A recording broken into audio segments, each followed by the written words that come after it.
Born and bred in Cooma, Gillian Hogendyk's love of animals led to a career as a vet. I really wanted to work in the country. Cowra and Orange, Narrabri, did some work. Ended up working as a veterinary inspector for the Rural Lands Protection Board in Dubbo. The Macquarie Valley is now home to Gillian, husband Chris and 2 sons. Chris heads up Oscott with Gillian's focus on the environment. Roles with Wires and the National Parks Advisory Committee led her to explore local wetlands and write their history.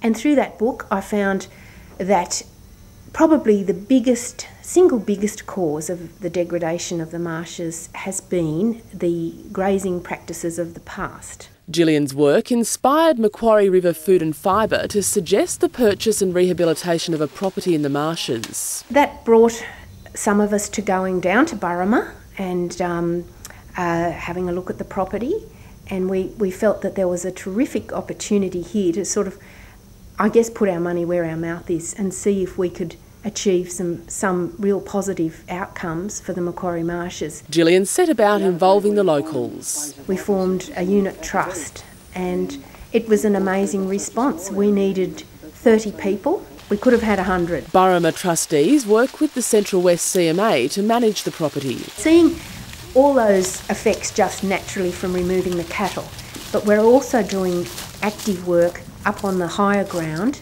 We've done saltbush planting. We'll be constructing large water ponds and direct seeding into those water ponds, and they will catch any runoff. And hopefully we'll see a response with native grasses and with saltbush on our scalded plains. The project is boosting the local cotton industry's environmental credentials. Cotton growers contribute to the economic and social bottom line, but here we've got a living example of how cotton growers can and do contribute to the environmental bottom line. Now students regularly share in Burrama's learning journey. And really it's adaptive management on Burrama. We don't pretend to know all the answers. We're just saying, this is what we're doing, this is how the wetland has responded.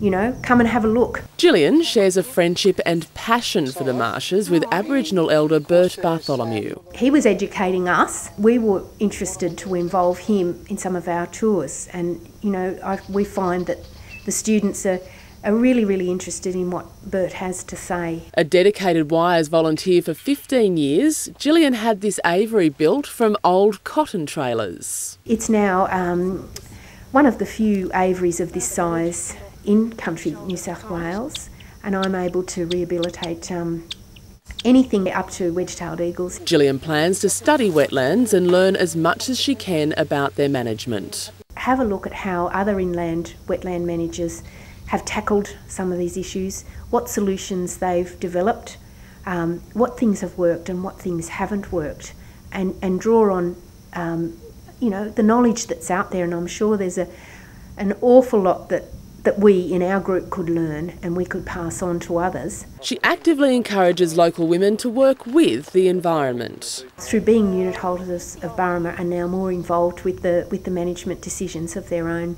wetlands, and not just wetlands, some of their riparian areas and remnant vegetation. Ripple effects from Burrama led the community to restore this wetland on the outskirts of Warren. Some of the cotton growers approached Warren Shire Council with this idea. We've got enormous plans. The Cotton Growers Association have flagged that they would like to be very much involved in the hands-on replanting when the construction side is finished, and we need to put wetland plants in, we need to put native grasses in, replant trees, coolabars and river gums.